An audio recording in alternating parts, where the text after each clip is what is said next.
अमरोहा में चुनाव इस बार लड़ रही थी। मथुरा 50% के आसपास मतदान हुआ है, अमरोहा में 65% या 64 के आसपास है। अभी तक का बात का फिगर आएगा।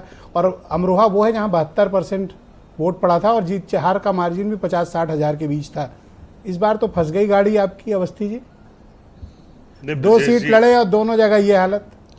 ब्रजेश जी, हम सिर्फ 2 जगह नहीं लड़ रहे हैं, पूरा इंडिया गठबंधन लड़ रहा है और जितनी सीटें हैं सब पर पूरी मजबूती से लड़ रहा है। और देखिए, जो वोटिंग परसेंटेज कम है उसमें ये बात तो एकदम साफ है कि इस सरकार से निराशा है, क्योंकि भारतीय जनता पार्टी दिन रात उनके नेता दौड़ रहे हैं, दिन रात मेहनत कर रहे हैं, लेकिन वो जनता के मुद्दे पर बात नहीं कर रहे हैं। अभी आपने ओपनिंग डिबेट में योगी आदित्यनाथ जी की बाइट सुनाई, क्या कह रहे थे वो? क्या कोई अपनी बात वो कर रहे थे? क्या इस प्रदेश के युवाओं की बात कर रहे थे? क्या जो 4 साल में अग्निवीर की बात है, क्या ओल्ड पेंशन स्कीम पे वो बोल रहे थे? जब वो सांसद थे तो खूब पत्र लिखते थे, लेकिन अभी तो नाम नहीं लेते। क्या किसानों की बात कर रहे थे? कांग्रेस के बारे में बात कर रहे हैं। 10 साल से आपकी सरकार है, आपने कहा था कि हम उत्तर प्रदेश के नौजवानों को नौकरियां देंगे। आपके प्रधानमंत्री जी ने कहा था, इसी उत्तर प्रदेश की धरती से बरेली में प्रधानमंत्री जी ने 28 फरवरी 2016 को किसानों की दुगनी आय का वादा किया था। उस पर बात क्यों नहीं करते? तो लोगों में निराशा है। और जो भी इसको इस दृष्टिकोण से भी तो मैं देखूं कि 72% था अमरोहा, जहां आपने प्रत्याशी उतारा है, अभी 65, एवरेज 7 से 8% तो डिक्लाइन है ना।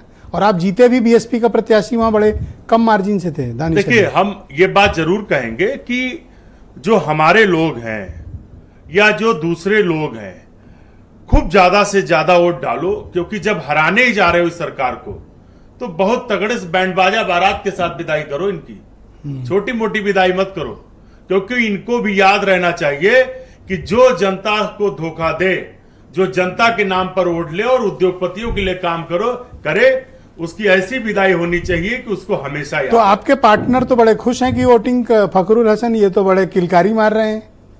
नहीं, खुश तो हम भी हैं, लेकिन हम खुश हो नहीं, ना, ये गलत। नो, डेमोक्रेसी में इस तरह की चीजों में खुश नहीं होना चाहिए, गलत बात है। दूसरी बात कर रहे हैं हम ब्रजेश जी, वोटिंग परसेंटेज कम हो, सबको अफसोस होना चाहिए। मेरी बात कंप्लीट हो। देखिए, हम इस बात से तो खुश हैं कि भाजपा जा रही है और इंडिया गठबंधन आ रहा है, लेकिन हम चाहते हैं, हमने क्या कहा आपसे पहले, इससे पहले कहा कि खूब भारतीय जनता पार्टी की बैंड बाजा बारात के साथ इनकी विदाई करो। इनको ऐसे थोड़े मत जाए कि 20,000 से हार गए, 30,000 से हार गए, 2-2, 3-3 लाख से हराओ। वो अजय वीर तो बता रहे थे हमारे वाले निकले, आपके नहीं निकले। देखिए, प्रधानमंत्री की भाषा नहीं, उनके निकले, आपके नहीं निकले, बता रहे हैं। अजय जी को यह भी जानकारी होगी कि बागपत की जो सीट है ब्रजेश जी, पिछली बार सिर्फ 6500 वोटों से हारे थे, लगभग 6,000 नहीं 23,000 का अंतर था, 23,000। आप बताइए कि बागपत में आदमी क्यों वोट डालने निकले? आपने उन किसानों के हत्यारों के साथ गठबंधन कर लिया, 700 किसानों की जान गई। आपको याद होगा, पिछले चुनाव में देश के प्रधानमंत्री वहीं पर रैली कर रहे थे और एक किसान ने आत्महत्या की थी, उसका शव उतारा जा रहा था। हमारे प्रदेश अध्यक्ष राजबब्बर जी वहां पर थे, प्रधानमंत्री जी रैली में थे, एक बार नाम तक नहीं लिया था उस किसान का, मुझे याद है। तो आप किसानों को लगातार धोखा दे रहे हैं, आपको क्यों वोट करने निकले? लेकिन हम फिर भी कहते हैं कि आप अपना वोट दीजिए, सबक सिखाइए, क्योंकि वोट का जो अवसर है वो कोई राजनीतिक दल हो, हम हो, भारतीय जनता पार्टी हो, उनको एक शिक्षा देता है। देखिए, आपने लाख कोशिश की, लेकिन 2014, 2017, 2019, 2022 बीजेपी का इधर आप बाल बांका नहीं कर पाए। वोट कम पड़े या ज्यादा, पूरी सीट लेने का है बीजेपी का इरादा। ब्रजेश जी, भारतीय जनता पार्टी की सरकार जा रही है और कांग्रेस इंडिया गठबंधन जीतने जा रहा है और बम्पर जीतने जा रहा है। और कम मैं वोटिंग हुई इसलिए बता दूं, ये आप इसलिए कह रहे हो कि कम वोटिंग हुई है? ना, कम वोटिंग की बात ही नहीं, वो जनता ने मन बना लिया है। वोटिंग भले कम हुई है, मैं पहली बार देख रहा हूं कि कोई पार्टी वोटिंग कम होने को सेलिब्रेट करती है। नहीं, हम सेलिब्रेट, मैंने क्या कहा, ये चिंता का विषय होना चाहिए। इंडिया गठबंधन जीत रहा है, कौन जीतता है डजेंट मैटर, ये ये करता है कि मैक्सिमम लोगों का पार्टिसिपेशन हो। ये चिंता का विषय तो है। हम फिर से कह रहे हैं इस बात को कि बैंड बाजा के साथ बढ़िया से इनकी विदाई करो। अब फॉर एग्जाम्पल आप मथुरा का ले लो, महज 50% लोग अगर अपने मेंबर ऑफ पार्लियामेंट चुनेंगे, किसी को भी चुने, तो उसमें से जो 20-22% पाएगा वो सांसद हो गया।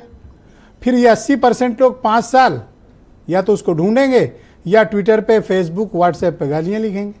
तो तब ये- नहीं आएंगे जब वोट देना है, अभी नहीं निकलेंगे घरों से। देखिए बीजेपी, लेकिन 5 साल वो अजीब अजीब बातें करेंगे। ब्रजेश जी, ये मुझे आपत्ति इस विषय पे है, ये दोहरेपन पर आपत्ति अगर है। मथुरा और ये की दोहरापन बात- किसका है? पब्लिक का है। वैसे नॉर्मली कोई कहता नहीं, पर मैं आज कह दे रहा हूं क्योंकि मुझे देख के ठीक नहीं लगा। अगर मथुरा की बात करिए तो इससे पहले भी वहां के सांसद को खोजने के पोस्टर लगे थे। और देखिए Thank you. Bharatiya Janata party ने जो बीजेपी का कार्यकर्ता है, Next उसे round में सिर्फ आपके बाकी दरी बिछाने के लिए सीमित कर दिया है। इस वजह से भी निराशा है। और ये 400 की अब दरी कहाँ बिछती है? अब कुर्सियां लगती हैं। कहावत है, मुझे कुर्सी- किसी रैली में दरी नहीं दिखी कुर्सी है। लगा रहे हैं लेकिन लोग नहीं आ रहे। हाँ तो बदल लो डायलॉग, कुर्सी बोल दो। दूसरा एक चीज और है ब्रजेश जी। शादाब रिजवी को लाया जाए डिबेट में। इस डिबेट को आगे बढ़ाते हैं। रिजवी